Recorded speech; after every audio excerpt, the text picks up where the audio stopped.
పేదవాడి పక్షాన నిలబడతా, ప్రజా గొంతుకై నినదిస్తా. వాయిస్ ఆఫ్ వాయిస్లెస్, తెలుగువారి మనస్సాక్షి, సాక్షి టీవీ. సాక్షి టీవీ ప్రసారాల కోసం మీ స్థానిక కేబుల్ ఆపరేటర్ను వెంటనే సంప్రదించండి. వారికి దేవుడంటే భయం లేదు, భక్తి అంతకన్నా లేదు. ఏకంగా ఆలయాలనే టార్గెట్ చేశారు. ఏదో అర్ధరాత్రి కాదు, పట్టపగలే గుళ్ళలోకి చొరబడతారు. గర్భగుడిలోకి వెళ్ళి దేవతా విగ్రహాలని కొట్టుకెళ్ళిపోయారు. దోచేసిన విగ్రహాల్ని ఏం చేశారు? పోలీసులకు ఎలా దొరికిపోయారు? గుడుల్లో ఉండాల్సిన దేవతా విగ్రహాలు పోలీస్ స్టేషన్కు వచ్చాయి. రావడం కాదు, వచ్చేలా చేశారు కొందరు దొంగలు. ఇక్కడ కనిపిస్తున్న పంచలోహ విగ్రహాలన్నీ దొంగల నుంచి పోలీసులు రికవరీ చేశారు. విగ్రహాలతో పాటు గుడి గంటలు, బంగారు ఆభరణాలు, సెల్ ఫోన్లు ఇలా దేన్ని వదలకుండా దోచేశారు దొంగలు. ఇదిగో ఈ కంత్రీలు చేసిన పనే. వీరికి దేవుడంటే భక్తి లేదు, భయం అంతకన్నా లేదు. ఏకంగా దేవాలయాల్నే టార్గెట్ చేశారు. కొన్నాళ్లుగా ఆలయాల్లో దోపిడీలు చేస్తూ ఇదిగో ఇలా అడ్డంగా దొరికిపోయారు. పాపం పండడంతో కటకటాలు లెక్కిస్తున్నారు. హైదరాబాద్, రంగారెడ్డి జిల్లా శివారు ప్రాంతాల్లో ఉన్న ఆలయాల్లో వరుసగా జరుగుతున్న చోరీల కేసును రాచకొండ కమిషనరేట్ పోలీసులు ఛేదించారు. దాదాపు ఫిబ్రవరి నుంచి నిన్న మొన్నటి వరకు ఆలయాల్లో జరుగుతున్న చోరీలు అటు భక్తులతో పాటు ఇటు పోలీసులను కలవరపాటుకు గురిచేశాయి. ఎంత దర్యాప్తు చేస్తున్నా దొంగలు పట్టుబడలేదు. సవాల్గా తీసుకున్న పోలీసులు అత్యాధునిక టెక్నాలజీ సాయంతో సాంకేతిక ఆధారాలు, ఇతర అంశాలను బేస్ చేసుకుని చివరకు కేసును ఛేదించారు. ఈ కేసులో 2 దొంగలను రాచకొండ పోలీసులు అరెస్టు చేశారు. నిందితుల వద్ద నుంచి 5,36,300 రూపాయల విలువైన పంచలోహ విగ్రహాలు, ఇతర బంగారు ఆభరణాలు స్వాధీనం చేసుకున్నారు.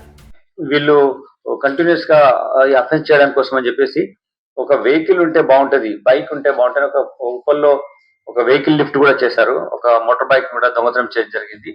ఆ దొంగతనం చేసిన మోటార్ బైక్ యూజ్ చేస్తూ వీటిని టెంపుల్స్ లో వెళ్ళి వీళ్ళు ఈ దొంగతనం చేశారు. ముఖ్యంగా వీళ్ళు ఏంటంటే డే టైంలోనే ఎక్కువ చేస్తారు. పూజ అయిపోయి 11-12 గంటలకు టెంపుల్ క్లోజ్ చేసి వెళ్తారు కాబట్టి ఆ టైంలో ఈ దొంగతనాలు వీళ్ళు చేయడం, ఇవి తొందరగా తీసుకెళ్లి వాళ్ళ దగ్గర ఉన్నటువంటి వాటిని సాధ్యమైన తొందరగా అమ్మేసిన తర్వాత వీళ్ళు ఆల్కహాల్ కన్జ్యూమ్ చేయడానికి, అదర్ ఎడిక్షన్స్ కు అలవాటు పడ్డారు.